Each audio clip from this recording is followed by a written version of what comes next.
ಸಖತ್ ಖಾರ ಬಣ್ಣ ಮತ್ತು ರುಚಿ ಆಚಿ ಚಿಲ್ಲಿ ಪೌಡರ್. ಮಾತನಾಡಿ ಹೇಳಿರುವಂಥದ್ದು ಏನು ಅಂತಂದರೆ, ಮಾಧ್ಯಮ ಇರ್ಬೋದು, ಕೋರ್ಟ್ ಇರ್ಬೋದು, ಎಲ್ಲವೂ ಕೂಡ ನನಗೆ ದೈವವೇ ಎಲ್ಲವೂ ಕೂಡ ಅಂತಿಮ ಎನ್ನುವಂಥದ್ದನ್ನು ಅವ್ರು ಹೇಳಿದ್ದಾರೆ. ತಾವು ಹೇಳಿದಂತೆ ಅವರಿಗೆ ಹಣ ಮಾಡುವಂಥ ಉದ್ದೇಶವು ಇರೋದೇ ಹೌದಾದರೆ ಅವರಿಗೆ ದೈವ ಶಿಕ್ಷೆ ಕೊಡ್ಬೋದಲ್ವಾ ಅಂತೇಳಿ. ಯಾರಿಗೆ ಯಾರು ಆ ರೀತಿ ತಪ್ಪು ಮಾಡ್ತಾರೆ ಅಂಥವರಿಗೆ ಶಿಕ್ಷೆ ಕೊಡ್ಬೋದಲ್ವಾ ಅಂತೇಳಿ. ನೋಡಿ, ಯಾವುದೇ ಒಂದು ಶಿಕ್ಷೆ ಅಂತ ಹೇಳಿದರೆ ನಿಮ್ಮ ಲೆಕ್ಕಕ್ಕೆ, ಜನರ ಲೆಕ್ಕಕ್ಕೆ ಶಿಕ್ಷೆ ಅಂತ ಹೇಳಿದರೆ ತಕ್ಷಣ ಪ್ರಾಣ ಬಿಡುವುದು, ರಕ್ತ ಕಾರೋದು, ಆಕ್ಸಿಡೆಂಟ್ ಆಗೋದು, ಇದು ಶಿಕ್ಷೆ ಅಲ್ಲ. ನೀವು ದೈವದ ಶಿಕ್ಷೆಗಳು ಬೇರೆ ರೀತಿದೆ. ನೀವು ಯಾವ ಬಾಣವನ್ನು ಬಿಟ್ರಿ, ನೀವು ಯಾವ ವಿಚಾರದಲ್ಲಿ ತಪ್ಪು ಮಾಡ್ತಾ ಇದ್ದೀರಿ, ನೀವು ಯಾವ ರೀತಿ ಯಾವುದನ್ನು ಬಳಕೆ ಮಾಡ್ತಾ ಇದ್ದೀರಿ, ಅದನ್ನು ತಪ್ಪು ಮಾಡಿದವನಿಗೆ ಆಗಿ ಅದೇ ಅವನಿಗೆ ಸುತ್ತಿ ಅದರಲ್ಲೇ ಸಿಕ್ಕಿ ಬೀಳುವಂಥದ್ದು. ಈಗ ಶಿಕ್ಷೆ ಎಲ್ಲಿಯೂ ದೈವಗಳು ಕೊಲ್ಲುವುದಿಲ್ಲ, ರಕ್ತ ಕಾರೋದಿಲ್ಲ, ಆಗೋದಿಲ್ಲ.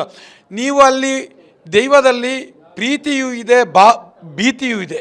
ನೀವು ದೈವಗಳ ಮುಖಗಳನ್ನು ಗಮನಿಸಿ, ಅದರಲ್ಲಿ ಎರಡು ಭಾವಗಳು ನಿಮಗೆ ಕಾಣಸಿಗ್ತದೆ. ನಿಮಗೆ ಬರೀ ಬೆಳ್ಳಿ ಬಂಗಾರದ ಮುಖ ಇದ್ದರೆ, ನೀವು ತಪ್ಪು ಮಾಡಿಕೊಂಡು ಬಂದರೆ ಅದು ನಿಮ್ಮನ್ನು ದಿಟ್ಟಿಸಿ ನೋಡ್ತದೆ. ನೀವು ಸಾಧಿಸಿ ಬಂದರೆ ನಿಮ್ಮನ್ನು ಅಪ್ಪಿಕೊಳ್ಳುವ ರೀತಿಯಲ್ಲಿ ಒಂದು ಭಾವ ಬರ್ತದೆ. ಅದರಲ್ಲಿ ಎರಡು ಥರದ ಭಾವಗಳಿದೆ. ಆಗಿರುವಾಗ ನಿಮಗೆ ಈಗ ನೀವು ಆಗುವುದು ಇದೆಲ್ಲವೂ ಇವರಿಗೆ ಕೊಡುವ ಶಿಕ್ಷೆ ಅಂತ ನೀವು ಯಾಕೆ ಪರಿಗಣಿಸುವುದಿಲ್ಲ? ಇಲ್ಲದಿದ್ದರೆ ಎಲ್ಲೋ ಇದ್ದವನು ಯಾರ ಕುಟುಂಬಕ್ಕೆ ಹೋಗಿ ಕೋಲ ಕೊಡೋದಂದರೆ ಅದು ಯಾವ ರೀತಿ ಇತ್ತು ಗೊತ್ತಾಯ್ತು ನಿಮಗೆ? ಅರ್ಥ ಆಯ್ತಾ? ಯಾವ ಕಟ್ಟುವವನೊಬ್ಬ ಈಗ ನೋಡಿ, ಒಂದು ತಪ್ಪು ಮಾಡಿದ್ದಾರೆ ಈಗ ದೈವದ ನರ್ತಕನೊಬ್ಬ ದೈವದ ಅಸ್ಮಿತೆಯನ್ನು ಮಾಡ್ತಾನೆ ಅಂದರೆ ದೈವದ ಡಬ್ಬಿಗೆ ಕೈ ಹಾಕ್ತಾನೆ ಒಬ್ಬ, ಕೈ ಹಾಕಿದಾಗೆ ಅಲ್ವಾ ಅದು? ಇದೆಲ್ಲ ಮಾಡ್ತಿರೋದು ದೈವದ ಆಟ ಅಂತ ನೀವು ಯಾಕೆ ತಿಳ್ಕೊಳ್ಳೋದಿಲ್ಲ? ಯಾರಾದರೂ ಕೊಟ್ಟಾರಾ? ಈಗ ನಿಮ್ಮ ಮನೆಯ ದೈವದ ಭಂಡಾರವನ್ನು ಇನ್ನೊಬ್ಬರಿಗೆ ಕೊಡ್ತೀರಾ? ನಿಮ್ಮ ಮನೆಯ ದೈವದ ಅಸ್ತಿತ್ವವನ್ನು ಇನ್ನೊಬ್ಬರಿಗೆ ಕೊಡ್ತೀರಾ? ನಿಮ್ಮ ಮನೆಯ ಗುಟ್ಟನ್ನು ಇನ್ನೊಬ್ಬರಿಗೆ ಕೊಡ್ತೀರಾ? ನಮ್ಮ ತಂದೆ ತಾಯಿಯ ಕಷ್ಟ ಗುಟ್ಟನ್ನು ಇನ್ನೊಬ್ಬರು ಕೊಡ್ತೇವೆ ನಾವು. ಆಗಿರುವಾಗ ನಮ್ಮ ದೈವದ ಅಸ್ಮಿತೆಯನ್ನು ಯಾಕೆ ಉಳಿಸ್ಕೊಳ್ಳಿ? ಏನಾಗ್ತಾ ಇದೆ ಇದು ಎಲ್ಲವೂ ನೀವು ಗಮನಿಸಿ. ಇದು ಎಲ್ಲಕ್ಕೂ ಒಂದು ರೀತಿಯ ಮುಂದಿನ ದಿನಗಳಲ್ಲಿ ಅತಿ ದೊಡ್ಡ ಪಾಠವಾಗುತ್ತದೆ. ಈಗ ದೈವಾರಾಧನೆ ವಿಚಾರದಲ್ಲಿ ಆಗ್ತಿರ್ತಕ್ಕಂಥ ಚರ್ಚೆಗಳನ್ನು ನೋಡಿದರೆ ನಿಮ್ಗೆ ಅನಿಸುತ್ತೆ ಜನರು ಈಗ ಜಾಗೃತರಾಗ್ತಿದ್ದಾರೆ ಅನ್ನುವಂಥದ್ದು ಏನಾದರೂ ಅನಿಸುತ್ತಾ ನಿಮಗೆ?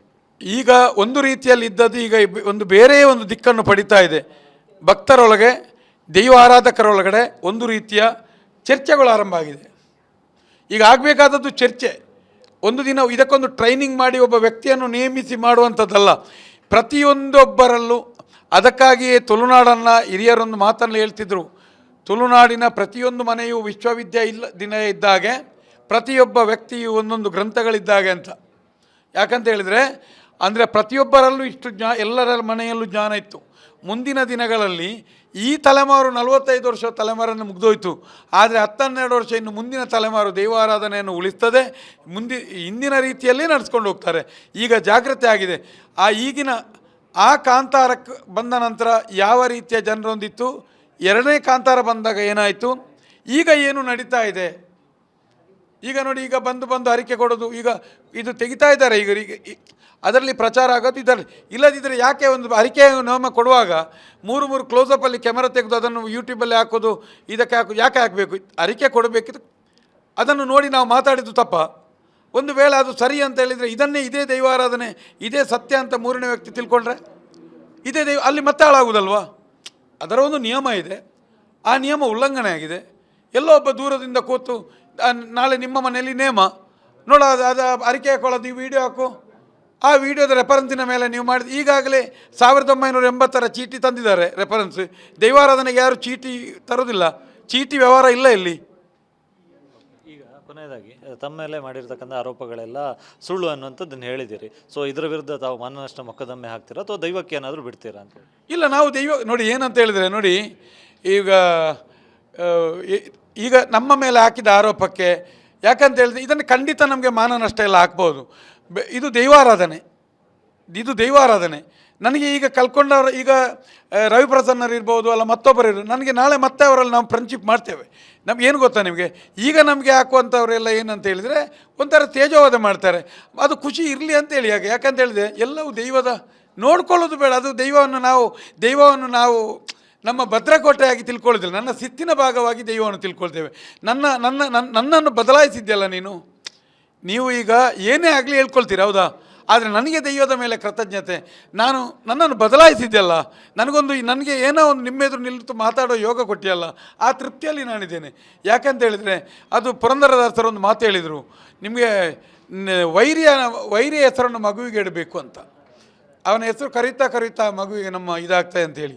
ಕೆಡುಕು ಲೋಕದಲ್ಲಿ ಇವರು ಮತ್ತೊಂದು ಎಲ್ಲೋ ಒಂದು ಕಡೆ ದಾಸ ಸಾಹಿತ್ಯದಲ್ಲಿ ಕೇಳಿದರೆ ಯಾರೋ ಹೇಳಿದ್ರಂತೆ, ನೀವು ಲೋಕದಲ್ಲಿ ಕೆಡುಕರಿದ್ದಾರಂತೆ ಹುಡುಕಿ ಬಾ ಅಂತಾಗ ಇವನ್ನೆಲ್ಲ ಕಡೆ ಸುತ್ತೇನೆ. ಹುಡುಕುತ್ತಾ ಹೋದಾಗ ಕೆಡುಕರು ಯಾರೂ ಸಿಗಲಿಲ್ಲ, ಕೆಡುಕರನ್ನು ಹುಡುಕಲು ಹೋದ ನನಗಿಂತ ಕೆಡುಕ ಇನ್ನಾರು ಇಲ್ಲ ಅಂತ. ಅದೇ ರೀತಿಯಾಗಿ ಆ ರೀತಿಯಾಗಿ ನಾವು ಕೆಡುಕುಗಳನ್ನು ಹುಡುಕುತ್ತಾ ಹೋಗೋದು ಬದಲು ನಾವು ಸರಿ ಮಾಡೋಣ. ಯಾಕಂತ ಹೇಳಿದ್ರೆ ನಿಮಗೆ ಉತ್ತರ ಕೊಟ್ಟರೆ ನನ್ನ ಸಾಧನೆ ಯಾವಾಗ ಮಾಡೋದು ಅಲ್ವಾ? ಏನಿದ್ರು ಮಾನವರಲ್ವಾ? ಆದರೆ ಒಂದಂತೂ ಸತ್ಯ, ಯಾರೇ ಆಗಲಿ ಪರ್ಟಿಕ್ಯುಲರ್ ಅದರಲ್ಲಿ ಬರೆದಿದ್ದಾರಲ್ಲ ಅದು ಆಗಿದೆ ಇಲ್ಲ ಅಂತ ತೀರ್ಮಾನ ಕೊಡ್ತೇನೆ ನಾನು. ಮತ್ತು ನಿಮಗೂ ಈಗ ಕೇಳಲಿಕ್ಕೆ ಅವಕಾಶ ಇದೆ.